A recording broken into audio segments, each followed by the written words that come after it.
Welcome into the Kings Beat podcast. I'm James Ham, Kings Insider for ESPN 1320 and the Kings Beat. We are, of course, a Blue Wire podcast.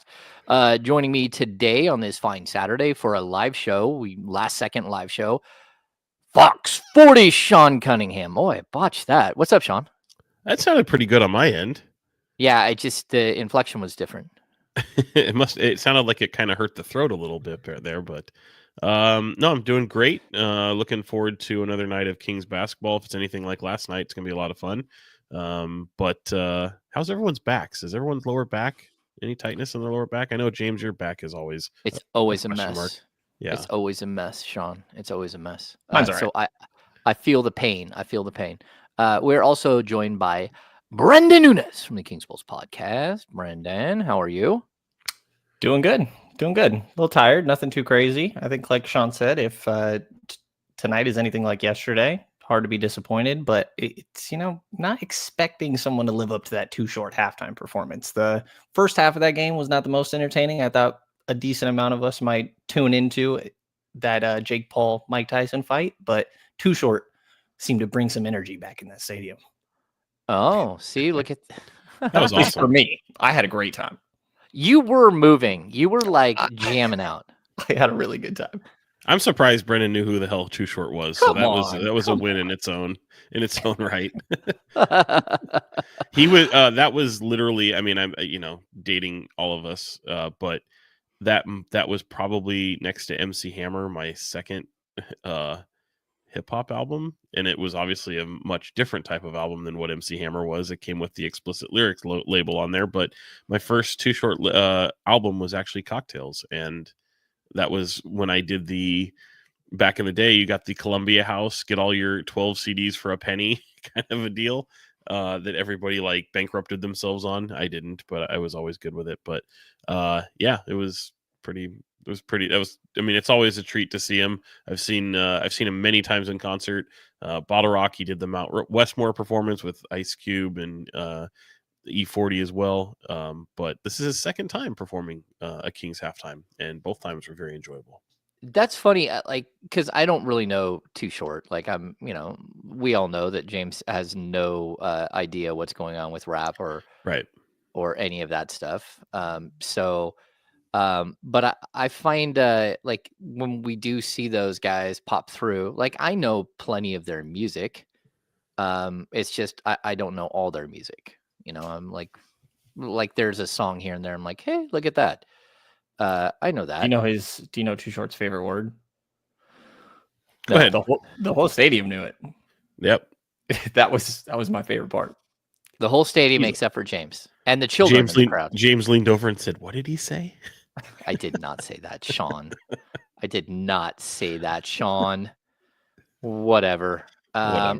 All right. So welcome into the Kings Beat podcast. We are, of course, doing a live show. We have people filtering in. We don't ever promote these live shows that we do like on the fly. So welcome in, Hector, Magic Man, Willie Lennon. I like it. Steven. Hello, Steven Castaneda. Chatty House After Party is here.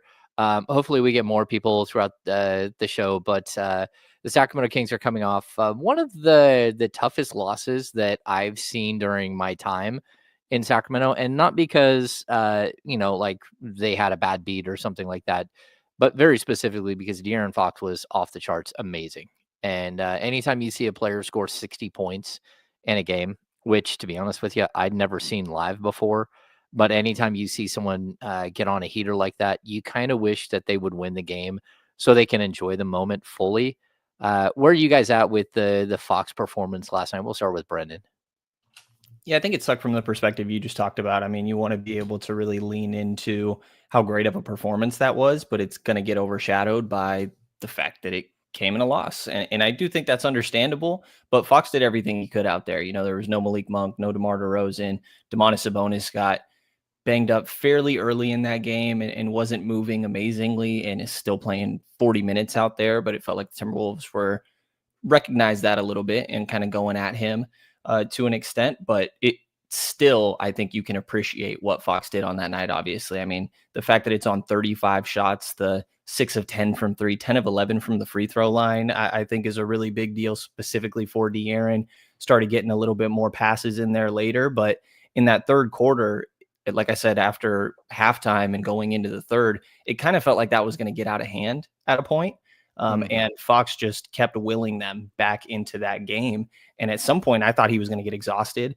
And it seemed like he kind of did, but that didn't stop him from scoring. They played him so much of that second half, a regular substitution pattern because of how much he was really rolling, and snuck in about a minute and a half of break late in that fourth quarter, but he was rolling the whole time. And I think that him being locked in for 44 minutes in a game, what really felt like front to back, and maybe you could take out a little bit of that first half, I think is the most important thing, because consistency in my mind has always been the thing that would take him to the next step. Yeah, Sean, I want to hit you up on this too, because you and I have this perspective that we've watched every game that De'Aaron Fox has ever played in since he was a 19-year-old kid. And to see him finally have this moment, I thought was pretty cool. But also, like, I think it was a long time coming. Like, I was surprised that he had never had a 50-point game before this, just because he is so talented. And when he gets in the mid-range, he's just unstoppable. And then that makes his, drive to the hoop even more unstoppable. But where are you at with this?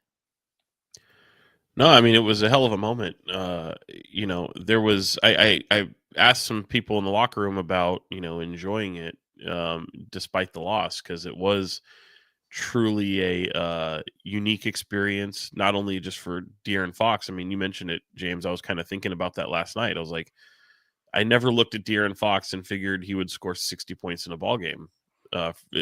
Looking at De'Aaron Fox as a rookie, that is. I mean, certainly he had the 44, and that was pretty impressive as well. But knowing that rookie way back when, never looked at him and thought he'd be a guy that would drop 60 in the league. That just didn't enter my my consciousness at any point, just because I just thought that was pretty far off. But just an incredible moment for him, and I'm hoping he's able to enjoy it. I know it came in a loss, and even some of the players, like, talking to him about what that meant, and even Doug McDermott, even talking to him, and it's like, he's never really seen a 60-point kind of performance like that. He was efficient. I know we were in the locker room when he had got back from the podium. He mentioned to me wasn't really tired. The 50 minutes, whatever, like, he felt fine. He felt efficient, didn't have a whole lot of threes. I mean, only 6 threes. So, yeah, just an impressive moment. It's tough when it ends in a loss, but I think he was still able to enjoy it. I did ask him if he was going to fill out a white piece of paper on a box score and write 60 on it, and he said, hell no. So that was something that, they weren't going to get too crazy with it, but yeah, it was cool. It was very cool. I also think too, just looking big picture wise, and I mentioned this to Kevin Herter last night, and I liked his response, but I think this shows a look. There's no moral victories, but you want to see a team close out the way they have. But Minnesota, like it or not, even with Julius Randle, you can almost argue was an even tougher matchup than when they had Karl Anthony Towns, just because Julius Randle just feasts on the Kings, and they clearly were able to keep him a little bit more at bay than that opening night performance. But I like the way the Kings compete, man. I really do. I know people are feeling their feelings a little bit about last night's loss, and maybe some of the losses on the season. They get really high, get really low. But, through it all, roster imbalance, poor 3-point shooting, say what you will. I really, really like the way this team competes. And I think you've seen them at their best, even though it hasn't resulted in a win. Especially in these matchups with Minnesota. And I think these games have just been highly entertaining. I like what you're seeing from Sacramento, and to sprinkle in a 60-point performance, it was very reminiscent of, we saw it, James, in 2016, DeMarcus Cousins, when he scored 56 against the Hornets. That was a 1-point loss. So some of these, sometimes it just goes that way, It does. And like, I had, on my way down the hall to the locker room, I actually saw Rasay, and she was there with their little baby. And I just, like, I said, hey, that was fun to watch. Like I'm happy for him. I'm sorry I came in a loss, but that was really, really cool, because, like, look, when you've covered somebody from the time that they're like a young kid, and, like, make no mistake, when De'Aaron Fox came in the league, he's like 165 pounds, spiky haired, like, brash 19-year-old, right? And to see him grow up as a player and as a man, and be a family guy and have 2 kids and all this stuff, it's Well, he has 3 kids, but I'm just moving on. But to see him like progress and to be the player and the man that he is now is really kind of cool and a little bit satisfying as someone who's covered someone for so long to see him have a moment like this. And just so people know, he set the franchise record with 60 points. He surpassed Jack Twyman, who had scored 59 in a game, and I don't even know.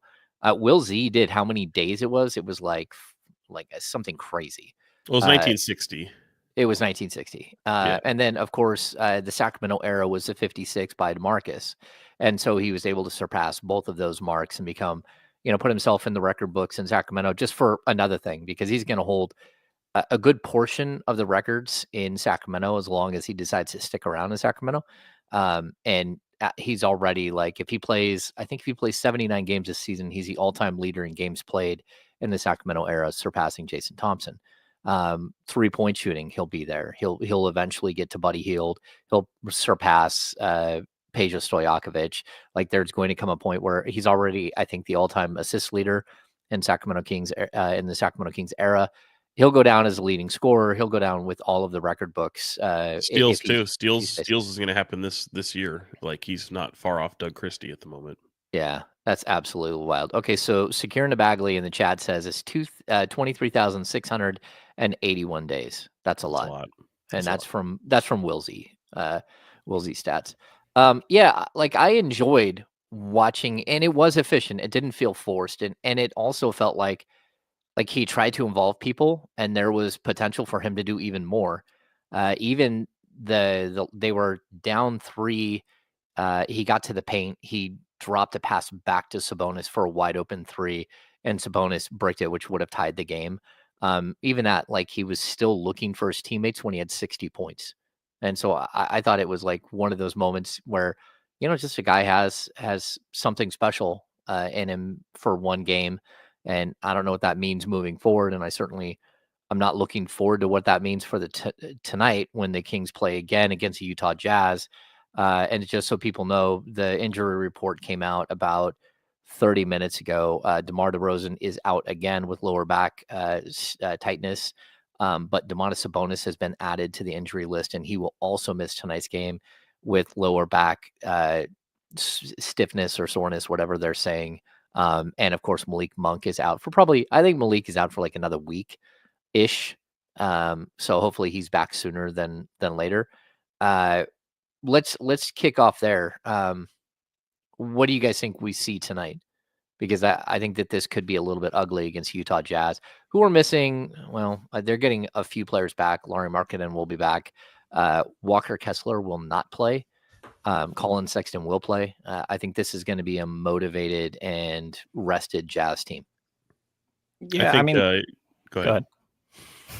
Jinx. No, you go. They started with 6 losses on the year since they've won 3 of their last 5.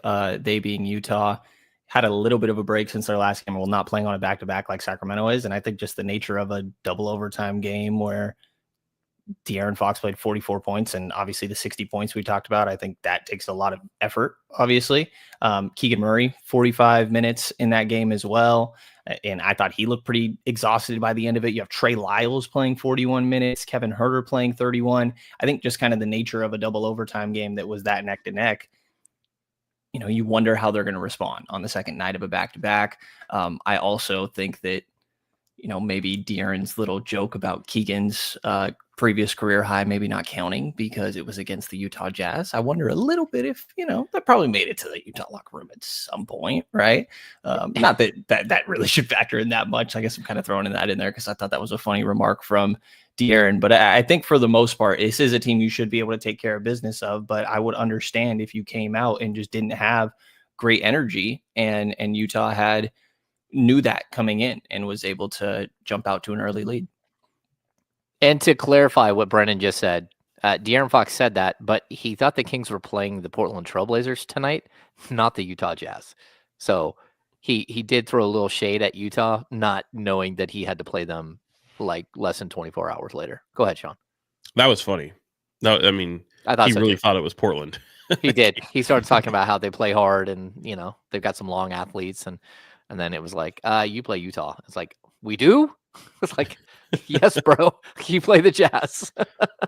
It just shows the athlete mentality, man. When you go game to game, you don't get too far ahead of yourself. I thought, look, I think tonight it's going to be an interesting one because last night we saw for the first time, Domantas Sabonis and Alex Len in the starting lineup. And granted, it didn't last very long, but it certainly was his response to a bigger team. Without Walker Kessler kind of in that mix, I think the Kings will be okay. Obviously, I think Alex Len will start. I think you probably will see some tinkering. I wondered last night, depending upon how, that 20-point, obviously Minnesota got out to that 20-point lead. I looked over at you, James. I kind of pointed at Isaac Jones on that roster and said, we might see him. And I kind of think you might see him tonight. I still think there's a lot of question marks with him and maybe not the most confidence to turn to someone like him. But when you're this kind of depleted in your roster and you need guys who can kind of bring some energy and match up with some big bodies, I think that might be an avenue to go to. So, and then of course, Orlando Robinson is kind of back in the mix too, after playing in Stockton last night. So I think that'll be an interesting thing. I mean, he went out and scored like 26 points. I think, granted it's a G League performance, but it was also against, Salt Lake, their G League affiliate. So somebody who's able to stretch the floor a little bit. And I know there's a lot of curiosity in what he can bring as a big body. So whether it's Alex Len, Orlando Robinson, even as low as Isaac Jones into the rotation could get a little interesting. Yeah, Orlando Robinson last night, 26 points, 5 rebounds, 4 assists, 2 steals, 2 blocks, shot 8 of 15 from the field and 2 of 6 from 3. 24 years old. He got hurt in the first week of training camp with a sprained MCL, and he is finally cleared to go back. I like that the Kings used the G League as like a rehab assignment. Right. They haven't done that a lot, and for a guy like Robinson, who like you're hoping he's an NBA player, but there's also always that like 4A type player that you're worried that he might be. He did not get to play a ton in Miami in his first 2 years. I think he played in something like 74 games or something. Maybe I'm off there. But for his career, he's played like just a little over 700 minutes in the NBA. So people should not be expecting him to step on the court and instantly be some star. But he's long. He's a big guy. He broad-shouldered. He's huge wingspan. He's a guy that maybe can impact. Maybe they can fill in tonight when you're totally depleted. And I don't know that he's going to make a huge difference in the game, but I also think he's at least interesting and at least gives Mike Brown someone to throw at the Jazz if he has to. Do you have the box score in front of you in terms of how many minutes he played last night? I think it was 26, also 28, maybe. I don't have the box score in front of me. I just know I tweeted that out last night. It is 29 minutes. 29 minutes. Okay. Yeah. Well, it's 29 minutes and he's coming off a knee injury and he's just working his way back. And I don't want to know what Trey Lyles looks like this morning because Trey Lyles played 41 minutes and he's still working his way back from the groin injury. We'll have to see what Trey Lyles looks like too, because I wouldn't be shocked if Trey has mush for legs.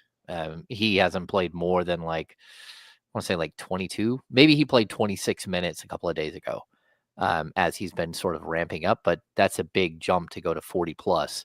And I actually thought he was pretty good. I thought Trey Lyles was pretty good last night. Do you, Sean, you mentioned it. Do you guys think that Alex Len gets a start, or do you think they go in a different direction, especially with Walker Kessler out?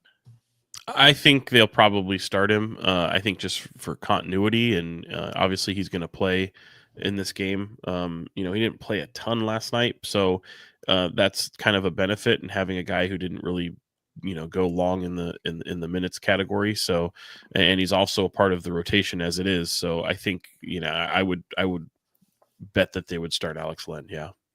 Okay. Brenden, what do you think?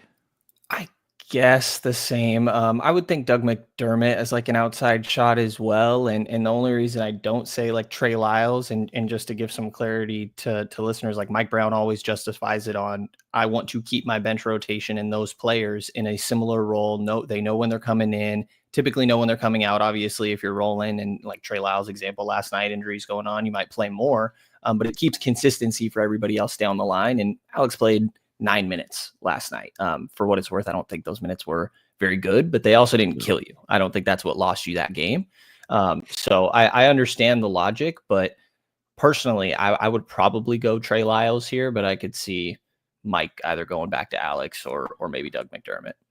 Well, that, and I think we have to like pause for a second here and just remind people that they're down 2 starters. So you have to fill Sabonis' spot and DeMar DeRozan's spot. Right. And so you're going to, I mean, I think at this point, you just throw everybody out there that you can throw on the floor. So I wouldn't be surprised to see Keon Ellis start at the shooting guard spot and try to slow down Keontae George. I wouldn't be surprised to see Kevin Huerter move to the 3 and then either Alex or Trey start at the 4, at the 5, alongside Keegan Murray. And you got to be mindful, like the Kings schedule has been brutal. And I know we haven't talked about this a lot, but they had this weird road trip where they traveled like over 8,000 miles in like a 6-day period. And then when they got home, they've been trapped in a 3 games and 4 nights scenario forever. It feels like, again, this is the 4th game, the 3rd game in 4 nights, but it's also the 5th game in 7 nights for the Kings. And then it's going to be 6 and 9. Yeah. Then they play in 2 days, right? Right. Yeah. I mean, that's the NBA, man. Like I look, the road trip was wild. Like that was a crazy road trip. You don't do a back-to-back from Atlanta to Toronto. If it was reversed and you went Toronto first and then Atlanta, it might be a little bit different, but that one's crazy because they had to go back to south to Miami. But if you're at home, it doesn't matter. Like if you're at home, you've got these back-to-backs, you got these many games and whatever nights, like take advantage of them. Like that's Utah was here last night. They got to watch this game against the Timberwolves and the Kings and what De'Aaron Fox was doing. And they were thrilled to probably see that game go to overtime and see De'Aaron Fox do what he did against the T-Wolves. So, but that's just the schedule is the NBA. I don't think it's that brutal. I think the road trip was, but I think this one at home is kind of a product of, both arena availability, these NBA Cup games where you have, 4 teams in each group? Or is it 4 or 5? I think it's 5 teams in each group. Yeah. Yeah. So anyway, I mean, you're trying to get these games in on the nights where you can get them in, and sometimes some wonky things happen, but it's not, it's just the NBA. Every team is going through it. Every team has something crazy, and it's going to happen at some point. And it's happening to the Kings right now. Yeah. I mean, I'm looking around the league, and look, the Kings do have a light week. It's brought up here in the chat. After Monday's game against the Hawks, they have Tuesday, Wednesday, Thursday off. I think that they'll take at least 1 full day off and just say, hey, you guys get away. And not only that, but I think that once you get past Monday's game, like looking at the end of next week playing on Friday, you're probably going to get DeMar DeRozan and Domantas Sabonis back. Like back flare-ups like this, they can last a long time if you're old like me and you have chronic problems, but neither one of these guys have had chronic back problems. What they have is they've been backpacking a team for the last 2 weeks, 3 weeks to start the season, and they've both been playing some of the heaviest minutes in the NBA. And before DeRozan got hurt, he was number 1 in the NBA in minutes played. Number 2 was a tie between De'Aaron Fox and Domantas Sabonis. And Keegan Murray. And number 3 was Domantas Sabonis. So the Kings had the top 4 minutes played players in the NBA coming into the game where DeRozan got hurt. And that's a lot because they just don't have a lot of depth. They have depth, but they have a bunch of young guys who maybe aren't ready to compete, maybe aren't ready to step on the floor as two-way players. And then, the Colby Jones situation, like you have too many guards, so Colby's going to have a tough time getting into the rotation. But then on top of that, you had Devin Carter and Orlando Robinson injured, which leaves you pretty depleted, especially when you're running a 14-man roster. So you really only have like 11 players on any given night, and then some two-way players that have never really played any NBA minutes. I think a lot of it comes down to what do you know, or who do you know that you're going to get things out of consistently on a night to night basis. And I think as you go down the line, the list is fairly thin on this Kings roster currently. And Keon Ellis last night I thought passed up, and Mike mentioned this post game, a couple really good triples, and they've been big since Mike Brown got here. If you're open, we need you to shoot it. And Keon has been a 40% 3-point shooter throughout his career. Like, you got to shoot that.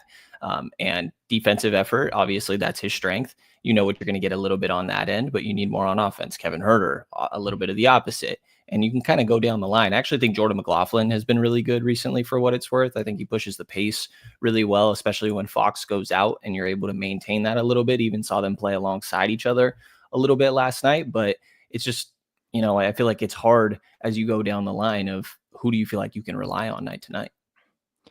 Yeah, I totally agree. We do have some questions here in why Alex Len started last night and why the media didn't ask Mike Brown about Alex Len starting. And I'll start by telling everybody, first of all, Mike Brown won't tell us who he's starting in pregame, so we could not question him about it at that point. Number two, they lost an overtime game where a player scored 60, and that was more of the focus of the post-game interview than, say, why somebody started and played 4 minutes in the first half and the second half. I don't think Alex Len helped the Kings in those 8 minutes that he played, but I do understand why he started. And he started because they have Rudy Gobert and they have Julius Randle, two really big power forward and center combo, right? And so Mike tried to match up there. And then he was also trying to line up Trey Lyles minutes with Naz Reid's minutes. And that's, to me, again, Trey Lyles played 41 minutes. You were just trying to match up some of the other issues that you were going to have during the game. And so I don't think that's why we kind of didn't run to Mike and roast him on starting Alex Len, because I don't think he had a lot of options. Could he have started Keon Ellis? Sure. Could he have started Trey Lyles in the beginning? Sure. But then you're upsetting sort of your rotation, and you're also not truly matching up with a team that you kind of need to match up with because of their size and length. Does that make sense? I kind of shrugged at it because it didn't really impact the game very much. And so I could see what the thought was there, and they're trying something. You already know what you're getting from Keon Ellis. Keon Ellis is going to play fantastic no matter where. He's going to play very hard and be impactful most nights. But I think that you have a big sample size of just what does not work against some of these big teams, and you keep getting owned in a lot of these categories when you're going out there. And you don't have to look very far. Just look at the last game before the T-Wolves game. They made an adjustment in the second half. Things kind of worked. I think with this one, it was let's try it. You don't have to commit to it very long. If it doesn't work, we'll try some other things. And I think you nailed it, James, with the Trey Lyles and matching him with Naz Reid. I think that was a huge portion of that. And I also think it kind of it gave Trey not only an assignment, but something to kind of shoot for and manage for and game plan for, as opposed to coming out there, just do what you do. I think it was really, and I think it kind of worked in a way. Look what they did with Julius Randle. That's a guy who usually averages damn near 30 points against the Kings every time he sees them. So, I thought some of the things that they did rotationally kind of worked. Alex didn't, but starting him kind of created some of that opportunity deeper into the game. So that's coaching. I and again, I think as luck would have it, with Domantas Sabonis being out, Alex slides back. I think Alex will slide back into that role tonight. We'll see though. This is a team that isn't nearly as big as with the personnel that they have, that isn't nearly as big as what Minnesota is. Well, let's not act like Gobert had a good night.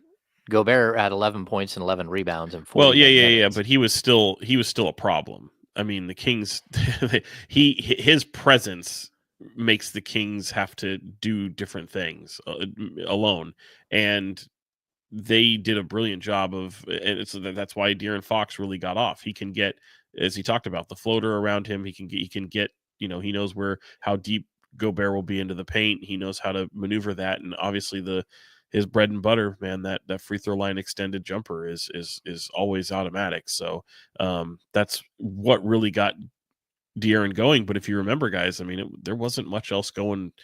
Even in the early going, I mean, he had 21 at halftime. There wasn't really anybody else keeping pace with him. So I think Minnesota was pretty happy with, okay, yeah, De'Aaron's getting loose, but then 39 points in that second half and overtime period. They had him do all the work, and Minnesota still comes away with the game. Yeah. Yeah. Go ahead, Brenden. Offensively, I think especially without Domas, where things can get a little bit clunky, or you can just fall into what you saw last night. Obviously not the extent of 60 points, but it feels like typically it's alternating between Fox or Malik or DeRozan whenever Domas isn't on the floor. But now you got the 29th ranked defense coming in there, and they're just not a great team. They don't have their typical rim protector and Walker Kessler. Filipowski's a rookie manning up that spot. It's not like they're working with great perimeter defense out here, starting Keontae George and Colin Sexton. So I think it's an opportunity for some of these guys like Kevin Huerter and Keegan Murray to sort of, I guess in a way, have get right games. I think that they both could, it never hurts to get a little bit of positive momentum. And I think that they've been missing those guys a little bit offensively, specifically as some of these guys have gone down. Yeah, and I just want to bring up something Ben says in the chat. Ben says, who gives a shit about Naz Reid when starting Len gets you down 20 before Naz sees the court? Man, it's a long game. And I don't know if you watched the same game that I did, but Naz Reid was, for moments, the best player on the floor. I mean, if he was pretty spectacular, really. The fact that Naz feasting. Reid played 23, 24 minutes to me is just an absolutely criminal decision by his head coach. Like, Naz Reid is badass. If the Kings had Naz Reid, I would put them at 55 plus wins. Like, if you had him next to Domantas Sabonis, or you had him coming off the bench, I mean, Naz Reid is he is incredible. And what he did last night, he had those laser threes, and his shot is as quick as Doug McDermott's. What in the world is going on there? I don't understand why Naz Reid doesn't play more than he does. I mean, again, 7 of 12 from the field last night, 2 of 4 from 3. He had 16 points, 5 rebounds, 2 assists, and he played 23 minutes and 45 seconds. That doesn't make any sense to me. I would rather have him on the court than Julius Randle any day of the week. Although he can't really create. He's not a creator for others. And so that's maybe that's why. Does that make sense? I don't know. I'm a Naz Reid fan. I would give up, whatever you got to match salary and a couple of first round picks for Naz Reid. I think he'd be the difference. He's one of those guys that the Kings really could use. So we talked about it. If we were to throw, I feel like in order to make a starting lineup tonight, you almost have to just dartboard this thing, right? Just do you guys have any starting idea? Lineup? Yeah, what would you guys do for starting, knowing that you're missing 2 starters tonight? Yeah, I don't think you do. I think, to me, it's pretty simple. It's probably going to be Alex Len and or any combination of Trey Lyles, Keon Ellis, or Doug McDermott. So whichever one you feel most comfortable in, you do that. And I think, honestly, what are we laughing at there? I mean, you kind of named every guy that they play except Jordan. Yeah, but no, because I think I agree with you though. But I think honestly, the reason for Jordan is because he's in that Malik role, right? And so you bring in, whether you want to go a little bit bigger or whether you want to add some defense, you just go with the guys that have kind of gotten you there and who you rely on. I think, getting with Alex, or even just to have him involved and obviously filling in that center position, I think that one just makes a lot of sense. I probably wouldn't put Trey in there at the power forward. I would probably lean more towards Keon Ellis myself. Yeah. Brenden? Yeah, I would probably personally go Alex Len and Trey Lyles, but if I were guessing Mike, I would say more so Alex Len and Doug McDermott, which is just me saying the same thing that Sean just said, and I laughed at him for. But a little bit of a larger lineup for Utah, like kind of mentioned a second ago, but Filipowski, Markkanen, and John Collins all next to each other. Not quite Minnesota necessarily when it comes to the talent or physicality, but a pretty big group there, really. So I'd probably think Alex and one of those forwards. I'd lean Trey personally. Is that who they're starting right now? That's who they started last game against Dallas. Oh, wow. They started all three of them. Yeah, Filipowski's playing well. His story is odd. We don't need to get into that.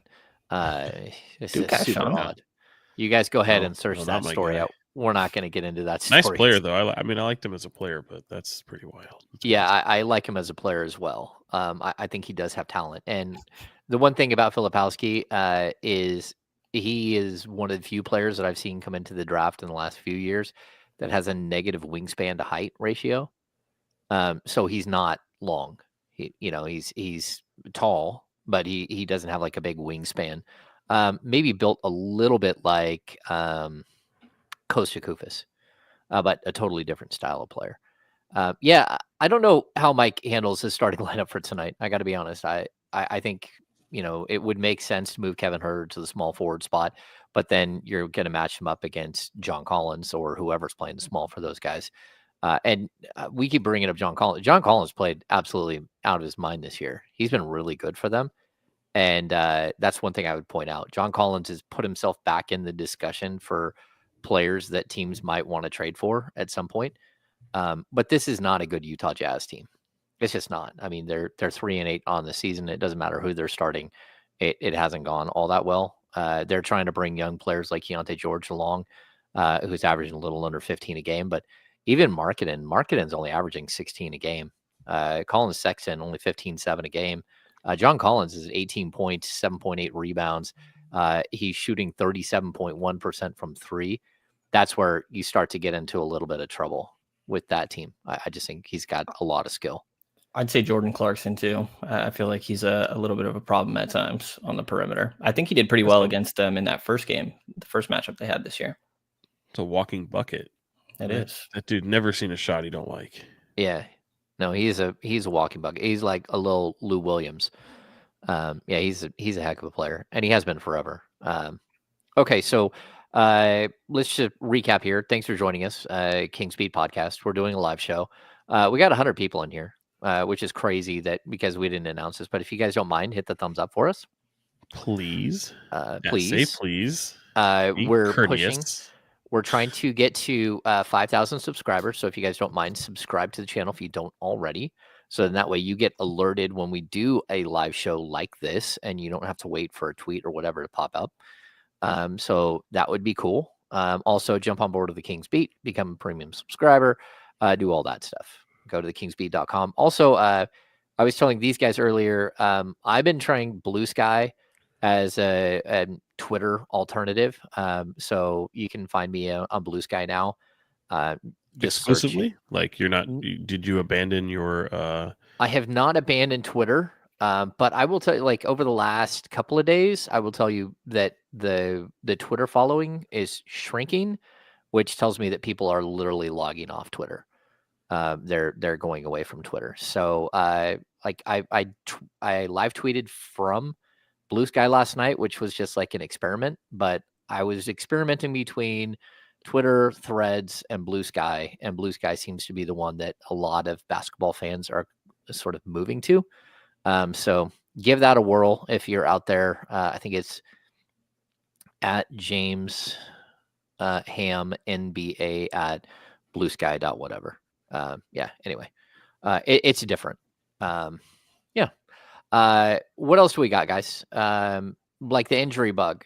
Is this just, I mean, I know this happens, but Sabonis has been an absolute warrior for the Kings, and to see him miss a game is a little jarring. DeMar DeRozan has been extremely durable over the last couple of years, even though he's 35 years old. That's a little bit of an issue. Is this just, the minutes and the schedule and, that stuff catching up with this team? Every team's dealing with it. I think what's interesting though is how, like even like today, both Sabonis and DeRozan will have lower back tightness. If you look on the Utah side, they've got two guys that are playing with that are battling avulsion fractures in their fingers. So it's like kind of sharing similar injuries on the same on the same teams. But yeah, I mean, look, DeRozan had I had to press him on it a couple times just because I'm like, are you serious? Like, I know you've done it, and he's, especially in recent years where he's just been this durable workhorse type player. But even at 35 and the way the team is trying to play and push the pace and how he wanted to play, he's like, my goal is to play every single game. And now he'll be out 2 of those games and hopefully not much more than that. So, especially with the way Mike Brown has these minutes of late. These are heavy minutes early in the season, and you hope to be able to find moments to where you don't have to, play these guys this many minutes. But that hasn't been the case early on. So I think this is probably going to be good for DeRozan, especially with as we kind of pointed out, some of the weeks to come, or especially with this next week, because they're going to, as you mentioned, 3 days off. You'll probably practice at least once in there, maybe twice if you know Mike Brown. So for both DeRozan, Sabonis as well, the Malik injury is tough because obviously he means so much to what they do. Even with the addition of DeMar DeRozan, he is absolute identity for them. And let's face it, he hasn't played spectacular in those recent games leading up to the injury that he had in LA, but they need him, and he's still such a key contributor, even excuse my alarm, even on the bench because of what Mike Brown talked about last night. Like they're battling the Timberwolves. Malik isn't playing, and he's such a force and a guy who's just constant on the bench, talking to every player, making sure he's felt in the game. So he's trying to keep that spirit, those vibes, that energy around the team. And yeah, I mean, he went down last Monday. I think on Tuesday we found out that it was going to be a 2-week reevaluation period. I think that puts it at earliest at the 25th, if I'm not mistaken, James. But hopefully something can happen a little bit quicker than that, because I think they really miss his presence. Yeah, go ahead, Brenden. I think it's like Sean is kind of saying, it's the nature of who these guys are. And I guess you could say that about any stars or the top guys that are going down on teams. But these are the guys that are creating the looks for everybody else. And they really just kind of have a lot of play finishers around them. And I don't think it's a situation like where, if CJ McCollum goes down for the Pelicans, then all of a sudden you have Herb Jones filling into that starting lineup. And it's like, okay, now you just have a different strength. You're leaning more into defense. Like a lot of these bench guys are a little bit more offensive focused and there to help finish the plays that Malik sets up, that Domas sets up, that'll be something they have to deal with tonight for the first time this year. DeMar DeRozan, obviously. But to me, I do think Malik is kind of that big one. DeMar wasn't here, obviously, last couple seasons, and how to play without him a little bit, even if, you're used to sort of going through that adjustment of having him alongside you throughout the course of this year. But I think no Domas tonight and no Malik has really been felt on sort of the identity of this team. The ball and player movement does feel different, and these injuries definitely play a part in that.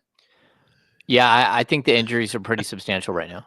Like again, I don't think like losing Monk for a stretch, he was kind of trying to feel his way around and trying to figure out how he fit with this team. I think that's what Sean was pointing to. Like, first of all, he had some sort of personal issue, which I don't know what was going on there, that cost him a game, right? And then, or he had to leave in the middle of a game. And then, the whole ankle injury. But he was trying to figure out, like, what is my place in the world with this team?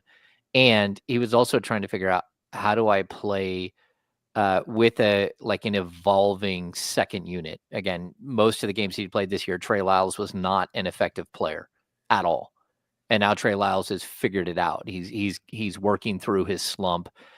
He's found his legs and all that stuff. And so I think it was just really difficult. The guys that Malik was playing with, some of them were changing from one night to the next, but also I just don't think that anyone was playing particularly well.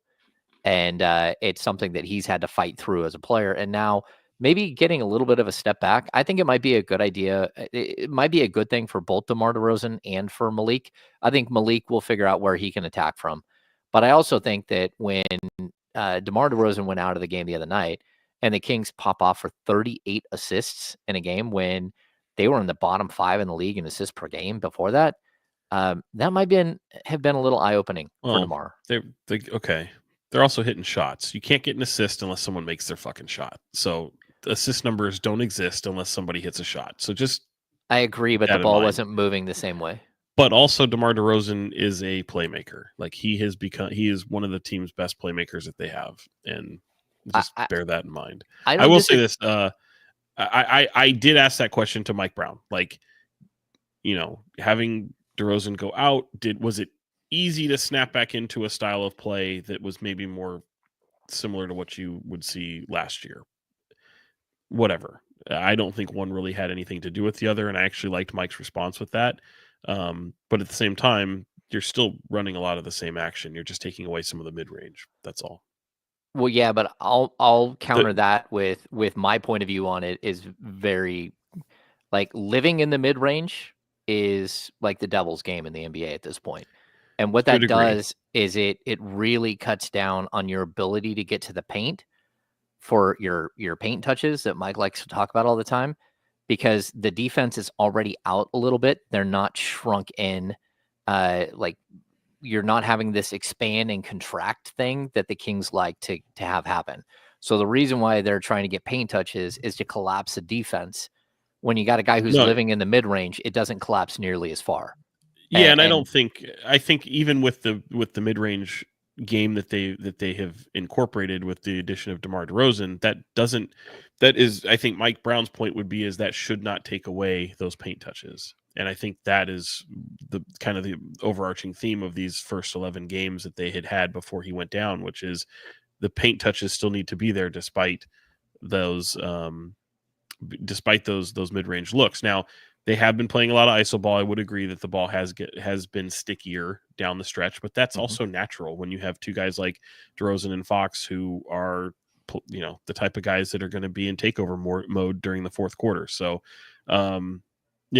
small sample size for sure, but I'd also remind people too, before he went down, DeMar DeRozan statistically was the best 3-point shooter on the Kings roster through those first few games, and that's wild. I didn't think I'd say that. Him and Domantas Sabonis. So yeah, take that. Would not have expected that either. I think you feel it stylistically. Like DeMar has fit into the pace, I think, in the open court just fine. And I actually think that's the obviously easier aspect to do. I think he's just an extremely smart NBA player. He's top 30 in all-time points scored. Like this guy's going to know how to run a fast break. It's one of the more simplified aspects of an offense. I think it's the half-court pace is where you start to see it, right? The thing that I always say Kevin, I feel like, is very good at. Even just trying to, from the off-ball player's perspective, get an understanding of, okay, where are his spots? How many dribbles is he about to take right now? Is he want to get to this spot and certain aspects and how that could affect your cutting? And I think all the actions that kind of happen from there. But to Sean's point, I think that, that's to be expected. It's in a way, it's part of the DeMar DeRozan experience that you signed up for, and for a good reason, I think. Yeah. Can we answer what's one thing here in the chat? Two things. One, that was not an alarm for me to wake up. That was an alarm for me to wake up from a nap yesterday, actually. So Juice was not that far off. Kudos to him. That's what got me laughing a little while ago. Also, the Devin Carter stuff. I keep seeing this brought up a lot, even on social media. Guys, Devin Carter's not being reevaluated till January. So he's a Christmas present that you don't open until January at earliest. So yeah, it's very specific. First of all, Devin Carter is out on the court and he's shooting nonstop. He's been cleared for all shooting drills. He's been cleared to work out. What he hasn't been cleared for is contact, because until we hit the 6-month mark, they don't want to risk him getting hit and that shoulder ripping and popping out of the socket again and re-tearing his labrum. Ouch. So that's what they're trying to do. They're trying to avoid, he will not be cleared by a doctor until the 6-month mark. And that's just it. What they're hoping is that when that does happen, that he'll be able to step right back onto the court, because he's done all the work, which is exactly what Kevin Huerter did. You look at Kevin Huerter, he's in great shape. He'd been working really hard. He just couldn't go through contact.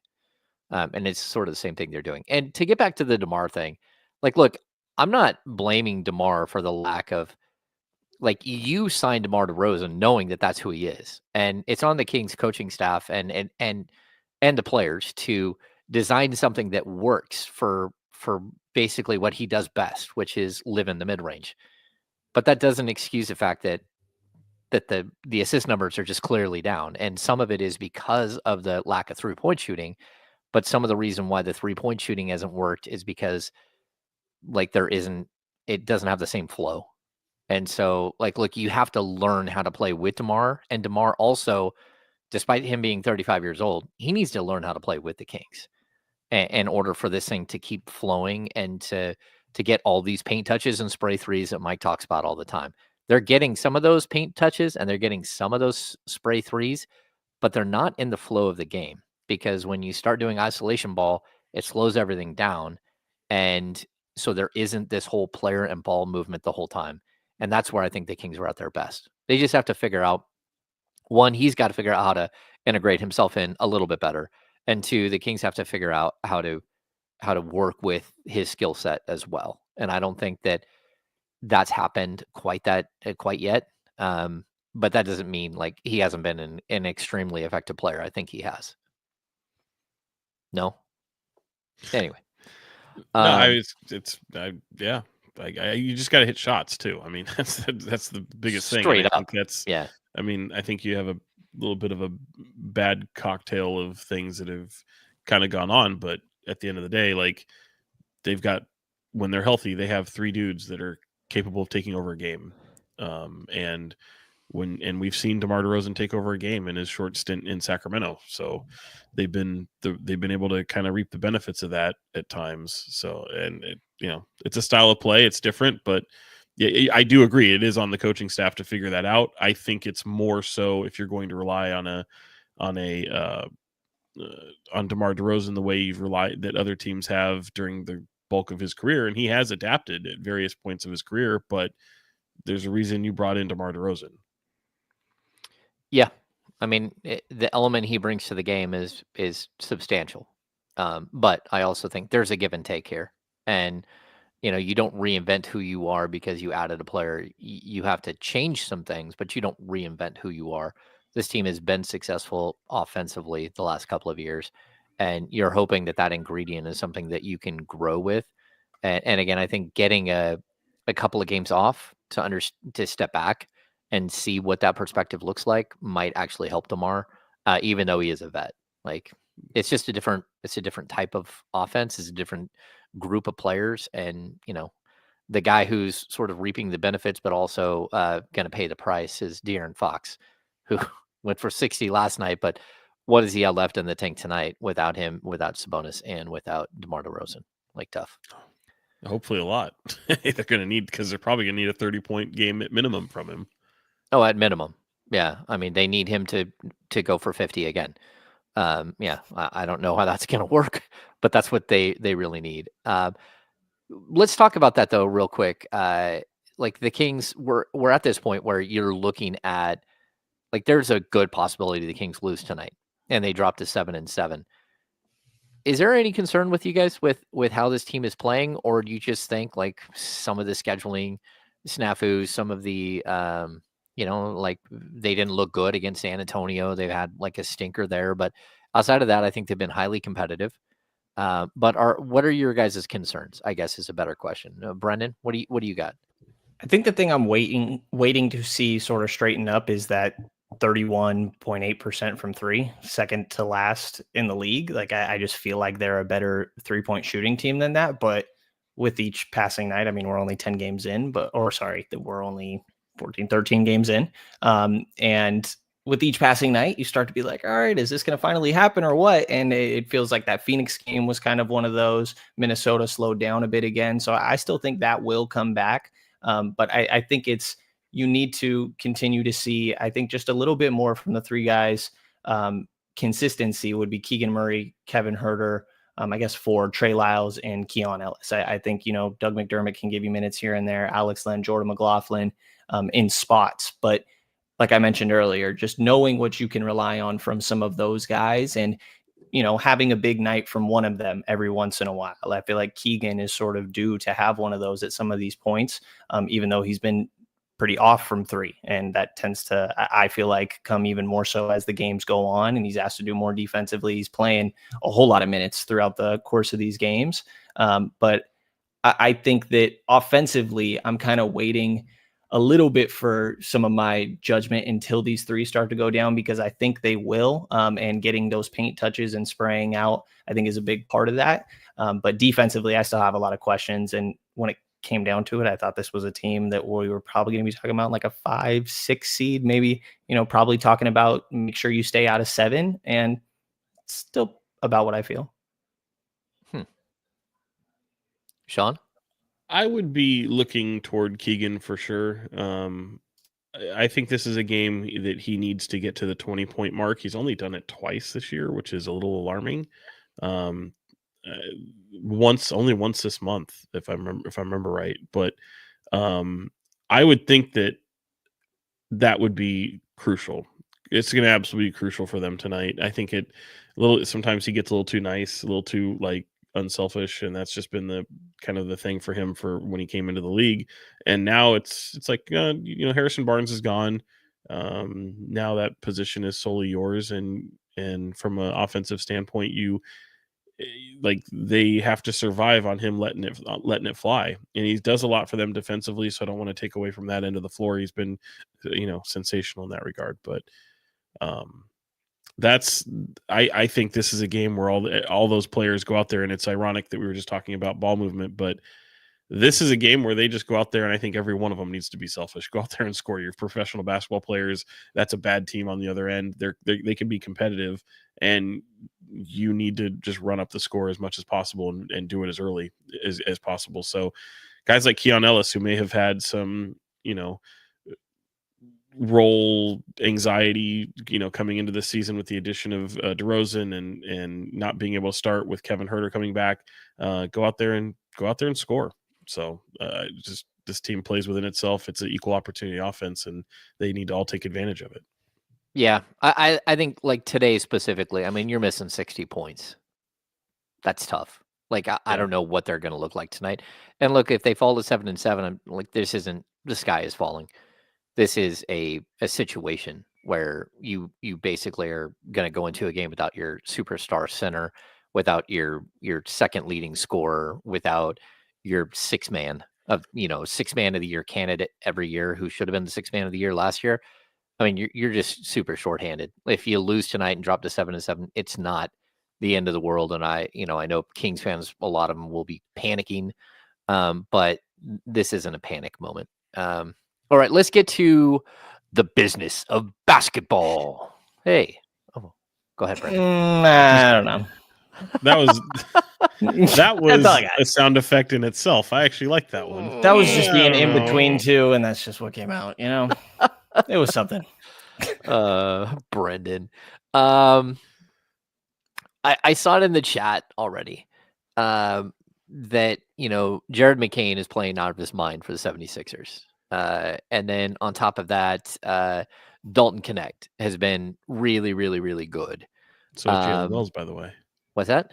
So is Jalen Wells, by the way, in Memphis. Yeah, another Sacramento kid, right? Yeah. Mm-hmm. Yeah. So, the Kings made a decision when they drafted Devin Carter, and they drafted a player who's a little bit older, but he was supposed to be NBA ready, and he's not because he's been injured. Where are you guys at with this? Because I keep seeing, in the chat, just how good McCain has been. And for my money, I have my own opinions on each of these individual players. But is there one that you would have taken? Do you think the Kings made some sort of cosmic gaffe here?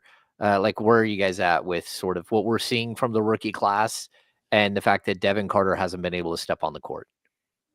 Yeah, I mean, I would mainly say take a deep breath. You don't know what Devin is still at this point. Dalton Connect, also a very, very older prospect. That is somebody that I did like at that spot, but you're definitely leaning into the offense there. I saw somebody mention Ryan Dunn earlier. I just don't even think that name should come up, to be honest. Not that I think Ryan Dunn has been playing great. I just think that was... I think that would have been unreasonable to be on the table at that point where the Kings were picking. Ryan Dunn has taken a ridiculous leap as a 3-point shooter coming into the NBA. If you go and look at some of his college numbers, I think it's hard to predict any jump close to that. And I still really like Devin Carter, just based off what we saw in college. I think that he is a big-time hustle player. I see people compare him to Davion, just when it comes to the height. sort of limitations, but I do think there's a difference in how tall they are. The wingspan stands out a lot as well. And I think that there could be something good there. Eventually, you will run into that guard logjam, but I think you have ways to go about solving that. And 15 games into a rookie season, I think is way too early to be claiming that somebody's great. Like, what was Michael Carter Williams getting talked about right now? And how much did that change by, like, maybe not the end of his first year, but by the end of year 2, for example. So I think it's way too early. I'm still big on Devin Carter. I understand people wanting immediate production out of rookies. I also just think it's fairly unrealistic. And some of, like, people mentioned Tristan Da Silva. I don't hate that one. I thought that was something that could have gotten some consideration at the time of the draft as well. But like I said, still very TBD on Devin, like as to be determined as it possibly could be. This guy has played 0 minutes in the NBA. And so was getting voted as one of the potential steals of the draft in that NBA GM survey. Like, just take a deep breath, Yeah, I mean, you nailed it. I mean, I'm surprised that Devin Carter ended up in Sacramento during the draft. I was very surprised that happened. I did not expect him to fall out of the top 10. But I also say this too, like, it's so, I hate saying that's early because it is true, but you have to also point out that these guys are on teams where opportunity exists for them. Devin Carter is much like what happened with Keegan Murray coming to a team that's good. And playing time is harder to find. I think that's why give a big shout out to Jared McCain and what he's doing with Philly, because there are expectations with that team, but there's also opportunity there. Devin Carter 2-10, right? But in terms of what the expectations in terms of coming into that season, for sure. But there is opportunity there, and for Devin Carter, I don't know what the opportunity looks like given the injury and coming in January. I don't know that he's going to be afforded the same opportunity as some of these guys that get to go out there and just bulk minutes, ball out, do what you do. I think at the end of the day, I think Devin Carter is going to be a solid NBA player. It's nice to see what some of these guys are doing, but they're in situations that are kind of affording them some opportunity. And I don't know if you put Jared McCain in Sacramento, Ryan Dunn in Sacramento, Tristan Da Silva in Sacramento, does it look the same? Are we still talking about them with the same type of, hype that we are right now? I don't know that answer. It'll be interesting to see, but I don't think, you don't draft for the first 12 games of a season. You don't draft for a rookie year. You draft for some longevity. And I just think there's a lot of eagerness for people to want to see what Devin Carter is, but because he's not available in his rookie year until possibly January, if at all, I don't think that should. I mean, it's not a type of injury that is like the Harry Giles or a Marvin Beck, where it's totally going to stunt your growth as an NBA player. It's a shoulder injury. It's easy to recover from. It just takes a little bit of time. And then how do the Kings plug him in and find minutes for him and to be able to contribute at that level? We'll end up seeing it. I think his real true test, though, will become in his sophomore season as a Sacramento King. Yeah, I agree with most of what you said there. And I would even say, like, McCain is playing really, really well. But who does McCain, like, project as? Like, in all honesty, and I think who he projects as is a Malik Monk type player. And you knew going into the draft that Malik Monk was going to sign a contract, and that contract would, be a 4-year deal plus, right? So I don't think that you were going to take McCain there. And even though I think he said that he thought he was going to go to Sacramento. But Dalton Connect is a guy that I do think that the Kings very well could have used. Like, he's a guy who can play the 3-4, 6'6", got springs in his legs. I think the Kings really could have used, like, that bench scoring there. But I'm also intrigued by who Devin Carter is and what he brings to the table. Like, don't forget, he one of the best rebounding guards that the college game has seen. He averaged over 8 rebounds a game. And the Kings could really use a rebounding guard right about now. And so there are certain things about his game, the grittiness, the length, the ability to play defense, hopefully his 3-point shot translates. But I'd also caution that he's 6'1".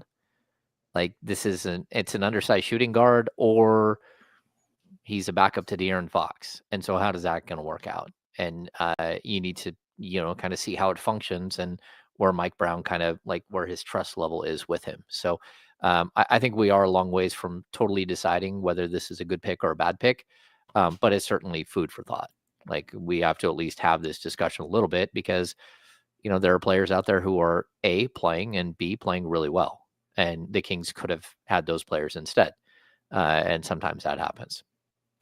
All right. We can't do a long show today. We're actually already an hour and 5 minutes in. But we all have to get to a game. Sacramento Kings face the Utah Jazz tonight. Let's get to some final thoughts. Brenden, what do you got for us?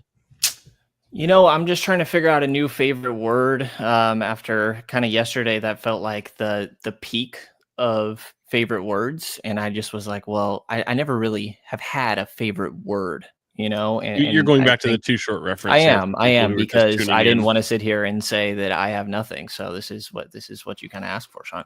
I just feel like I need a favorite word after last night's halftime performance. And so maybe that'll be TBD. I'll get back to you in the following final thoughts with of course, favorite clean, word? Family-friendly favorite word. Just a go-to word. A go-to word? Yeah, not sure yet, but we'll get there. Maybe it'll be spray threes. We'll see. Just spray. You're just going to say spray all the time. Exactly. What was Seinfeld? Salsa? Was it salsa? I can't remember. I don't know. Certainly, Brendan's not going to help us with this, Sean. No. Brenden. No cherry limit. That's right. Just because of a follow-up episode here, previously on the Kings Beat, when Brenden almost died because of his asthma. How's that going? I'm worried about it. It's going fine. Definitely have had my inhaler on me a lot more. I appreciate you asking, Sean. It's going all right. Buddy. Good. Yeah. That's good. Is serendipity is a great word, right? That's a really serendipity. Yeah. That's a horrible favorite word though. Enjoyable movie. Oh, fantastic movie. By the way. John Cusack. There's a syllable limit on elite favorite words. There's a syllable limit? A syllable limit. Yeah. You surpassed it for sure. I did. Well, I didn't know. I didn't know there was rules. I didn't know there was rules. I actually think it's dem hose. I think it's two words. It's apostrophe. Might need to clarify. Apostrophe hose. Yeah. Sorry. It's like I think it's more than just one word. I think we need to get Brenden to a Too Short concert, and for that matter, James Ham as well. I think it would be an educational for James. It'd be good. I don't think you're going to find me at a Too Short concert. Why not? Yeah. No, you'd be just fine. Yeah. You'd have a lot of fun. I mean, I would be fine. I'm just like, it's not my jam. So I thought that De'Aaron missed an opportunity. I don't know what good moment to do it was, but you could have hit the Too Short celebration on somebody during the game. Too Rudy little, Gobert. Too short. He could have done it to Gobert when he sent floater after floater over the top of that dude. Hit it a little too small, point over it too short. Oh yeah. See, look at that. Look at Brenden thinking. But remember, he was in the locker room when Too Short was there. So maybe he didn't know Too Short was there. It's fair enough. And maybe might have been paying attention to the game. Who knows? And maybe De'Aaron is like me and doesn't really know Too Short's work. I don't know. Maybe. Well, right. He's also his favorite band. His favorite artist is Coldplay. So that's a little bit different. That's a different genre of music in general. So possible he has no idea who Too Short is. Sean, what do you got for final thoughts? Shit, I don't know. My final thoughts. Well, City Edition jerseys tonight. Oh my gosh. Have we talked about Royale? I don't think we need to. Oh my goodness. I agree. I think that's going away. Where did Royale go? He wasn't at the game last night. Oh no, it's tonight. It's tonight because the City Edition is tonight. But I don't think we're going to be seeing Royale. Oh, they put the kibosh on Royale? I don't know. I'm just saying, don't think we're going to be seeing Royale. Heard little things about that possibly being the case last night too. Wow. All right. Miss Mac can't think of any Coldplay song? Come on. Someone needs to get a playlist going for her. It's fantastic. It doesn't fit in with Too Short. Sean, do you have anything you want to say to Drake fans that were in your mentions? I think I did, didn't I? First of all, I did. Yeah, it was maybe I didn't. What'd you do? I thought I did. No, well, so when DeMar DeRozan went over there and Drake had the moment, first of all, shouting out Jesse Reyes, which was I'm with you there, but saying that he'd go up there and pull down the jersey if they were to retire DeMar DeRozan's number. First of all, sir, that is the leading scorer in franchise history. He will have his jersey retired. And my comment was, you could like that Drake means more to that organization. I didn't say the city, but that organization than Drake does. And that's just true. How many points has Drake scored? Now, granted, I know he's an ambassador. I know he's, a OVO jerseys. Yeah, I get it. I get it. Look, I'm not saying he's not important, but this man has, been an all-star 4 times, three, however many times, 2 times with Toronto, was a leading scorer, and you traded him to get Kawhi Leonard and got you a championship. Look, he represents a lot to what that organization, I just strictly said as an organization, and Toronto did not like that. I thought the Canadians were going to be nice. They were not, but that does sound like 3-point. Coldplay does sound like 3-point shooting for the Kings. I see them working there. But That's anyway, right. Yeah. So yeah, I took some heat for that, but I don't care. I mean, there were a lot of people that agreed with it too. So it's interesting how they got in their feelings over that. No F's given from Sean. No, I never. Rarely a 1. Not any. Yeah. Let's see. Final thoughts from me. I have a Christmas light guy putting up Christmas lights outside right now, which is kind of cool. How much does that set you back? It's way too much. I don't want to talk about it. The wife was obsessed with it, and I'm like, okay, fine, whatever. Go ahead and plan it and do what you're gonna do. But we're getting like permanent LED lights, so you don't have to change out. But you can also, they'll be up all year round. So if we want to have like, you drive up to the house and there's like, I don't know, Valentine's Day, we can turn the house red. Or like we can change. Oh, they change color. Yeah, they change color. Yeah. And they're going to be hidden up in the eaves. All right. What? So that's one thing that's happening right now. Good dude. So if anyone needs a Christmas tree light guy, my dude's pretty amazing. So there's that. Outside of shout that, him out? Well, that was his payment right there. That was the guy's payment. He just said, I got a guy for you. So like, how do people reach said man? His name is Victor. You can reach out to me and I can send you he's a Roseville area guy, but pretty amazing stuff. Yeah. So we're having Christmas lights put up outside right now. And they're like these cool little like round circles that like do all kinds of crazy things. So, anyway, yeah. Are you going like Griswold on everyone? No, because when you pull up to my house, the top peak is I'm sorry, it's Ivan. Code, it's Ivan, not Victor. Gate, drive past the boats. Okay, go ahead. When you pull up to my house, the peak is like 30 feet up of the roof line. So I can't, like with my back, the wife doesn't allow me on a ladder anymore like that. So for me to put up Christmas lights is just not going to happen. So, yeah. I do we do a lot of Christmas decorations inside, outside. Brendan's been to a Christmas party. Sean, you just never show up. But Brendan's been here. It's a journey, man. Brendan had to spend the night. I did not. He left really late though. I did. Yeah. It's okay. But or like if you fly over and got called out for not knowing details about the movie. Was it a lively Christmas party, Brendan? It was a good time. Yeah. What movie? You got called out for not knowing what movie? I was wearing a Christmas Story like pants, I guess what do you call them? Pajama pants. And I honestly I fell asleep when I watched the movie and I may have missed a little bit of details here and there and I got caught pretty quickly. Shocker. Wow. By the way, does Uber service the area that you live in? Okay. Yeah. You can take an Uber. Uber all the way back. That's an expensive ass Uber. Or you could drive to Brendan's house. You guys could drive up together, and then when you drive, I could show you the different color lights. Yeah. Drive to Nevada every day. Amazing. Speaking of movies, by the way, I saw a really great one that I think is probably the best movie I've seen all year. You teased this the other day and wouldn't even tell us in person. We'll save it for the pod. What was the movie? I forgot about it. I totally forgot about it. Anora, which is a little bit of like a cross between like Pretty Woman and Uncut Gems, So like if you've seen any of those two movies, I'd say a much more graphic version of Pretty Woman, and Well, and what? You're like a graphic version of Pretty Woman is pretty saucy here. Like, Yeah, and then you're gonna mix it it's with not. This is Uncut not for Gems. kids. It's This one is not not for for kids. kids. No. And like, spoiler alert, if you haven't seen Uncut Gems, I'm just gonna tell everybody, right? Spoiler alert, turn your What are you doing? down.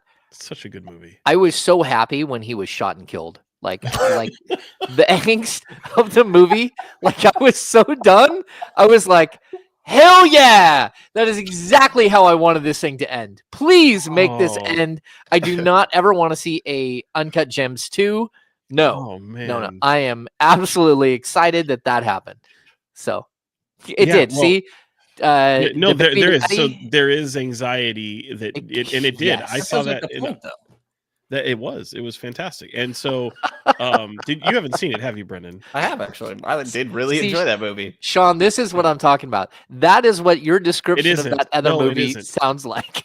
Look, it is. I mean, there's some adult moments. It is. But I'm going to tell you right now. It is. I'm going to tell you right now. Not only this movie, this is a way too early prediction. First of all, Mikey Madison, she's probably going to win Best Actress. Oh. This movie will be nominated for Best Picture, and it'll probably win. So Sean Baker is the director. Who he did. If you've seen The Florida Project, if you've seen Tangerine, I mean, he has some pretty. He's out there, right? But it's I feel like really Sean is okay. Give us the movie one more time. What's the name? It is called Anora, and it's Mikey Madison. She's probably. You would recognize her from Once Upon a Time in Hollywood. She was one of the Manson family people, and she's tremendous. Just really, really fucking good movie. You guys should see it. Wild. No kids. Don't keep the kids at home. Okay, we got to wrap this thing up. I have to leave for the game. Like we literally. He's 3 hours away. I have to leave for the game. Thanks for tuning in, everybody. Again, this has been a live show. If you don't mind, thumbs up. Subscribe to the channel. We're trying to get to 5,000 by the end of the season. Glad we could jump in here on a Saturday and give you some content when most of the radio stations are not doing any original content. But thanks for tuning in. So that's going to do it for this edition of the King's Beat podcast for Box 40. Sean Cunningham and Brenden Nunes from the King's Bulls podcast. I am James Ham, Kings Inside for ESPN 1320, the King's Beat. We'll see you very soon.